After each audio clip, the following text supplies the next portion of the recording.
Welcome to Court Spiral, where truth is stranger than fiction.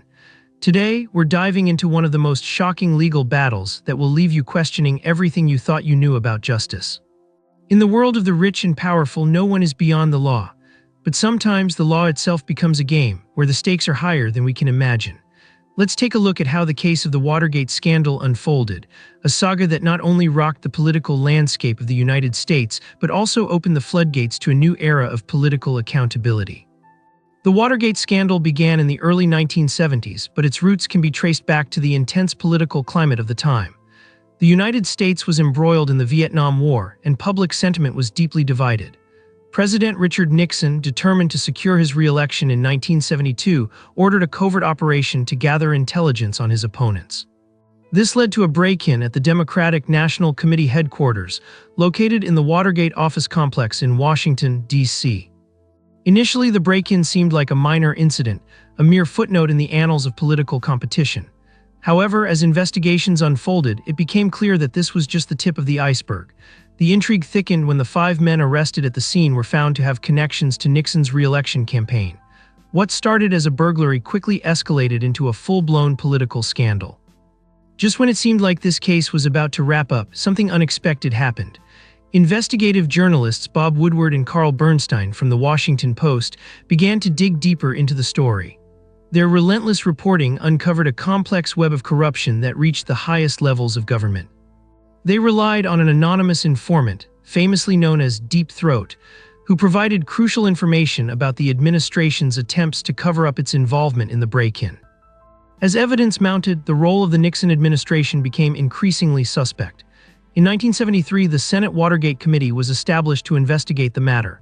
During televised hearings, Americans watched in shock as top officials, including Nixon's aides, testified about the extensive efforts to obstruct justice. The nation was captivated, and with each revelation, the call for accountability grew louder. The turning point came when it was revealed that Nixon had secretly recorded conversations in the Oval Office. These tapes contained damning evidence that contradicted his claims of innocence. The Supreme Court ultimately ruled that Nixon had to release the tapes, leading to a dramatic showdown. The tapes proved that Nixon had been involved in a cover-up, leading to an unprecedented political crisis. As the scandal deepened, calls for impeachment intensified.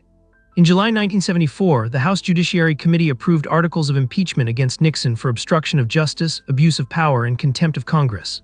Facing imminent removal from office, Nixon became the first U.S. president to resign.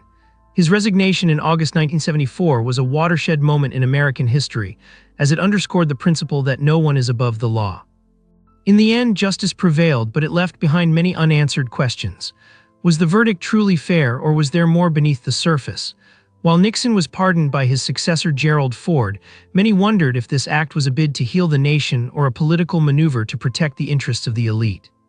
Now let's shift our focus to another captivating case that showcases the tension between power and accountability, the Iran-Contra affair.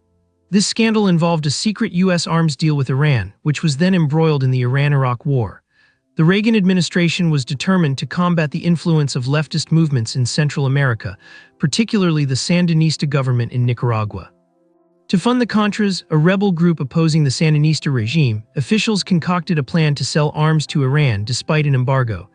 The profits from these arms sales were then funneled to the Contras, effectively circumventing Congress, which had prohibited further funding for their operations. This shocking revelation sparked outrage across the political spectrum. Just when it seemed like the administration was about to move past the controversy, a series of investigations began to unravel the tangled web of deceit. Congressional hearings were held, and officials were called to testify. The public was left in disbelief as it became clear that high-ranking members of the Reagan administration had engaged in illegal activities, all under the guise of national security. One of the most pivotal moments in this saga was the testimony of Oliver North, a National Security Council staff member. He became a household name as he defended his actions before Congress, famously declaring, "I have no regrets." North's charismatic demeanor and defiance captivated the nation, but the ramifications of his actions were profound. Ultimately, independent counsel Lawrence Walsh conducted a lengthy investigation, leading to multiple indictments and convictions of several key figures involved in the scandal. However, many of the convictions were overturned on appeal, and others were pardoned by President George H.W. Bush. This outcome left many questioning the integrity of the political system and whether true accountability could ever be achieved when powerful interests were at play. As we explore these cases, it's clear that political intrigue often leads to complex legal battles, but not all cases are as high-profile or well-known. Let's delve into a lesser-known but equally captivating case, the trial of the Chicago 7. This group of anti-Vietnam War activists was charged with conspiracy and inciting riots during the 1968 Democratic National Convention in Chicago. The trial became a spectacle, drawing national attention and highlighting the deep divisions in American society. The defendants, including Abby Hoffman and Jerry Rubin, used the courtroom as a platform for their anti-establishment views, challenging the very authority that sought to silence them. The proceedings were filled with chaos, as the defendants often disrupted the trial with theatrical antics. Just when it seemed like the trial would follow a predictable path, tensions escalated. In a shocking move, Judge Julius Hoffman ordered the removal of the defendants from the courtroom, leading to a surreal atmosphere. The public watched in disbelief as the trial spiraled into a farce, with the judge frequently clashing with the defendants and their legal team. Ultimately, the jury found 5 of the defendants guilty of crossing state lines to incite a riot, but the convictions were later overturned on appeal. In the end, the trial became a symbol of the struggle for free speech and the right to dissent in a democracy. It raised profound questions about the role of the judiciary in political matters and the extent to which a government can suppress dissenting voices. Now let's turn our attention to another gripping case that encapsulates the notion of political manipulation: the trial of former Illinois Governor Rod Blagojevich. Blagojevich was arrested in 2008 on charges of corruption, including attempting to sell the Senate seat vacated by Barack Obama after he became president. The case was filled with drama, as Blagojevich's colorful personality and outlandish statements captured media attention. He famously declared that he would not give it away for nothing. The trial exposed a culture of corruption that permeated Illinois politics, and Blagojevich's antics only fueled the fire. Just when it seemed like the case would follow a straightforward path, the trial took a turn when Blagojevich himself took the stand.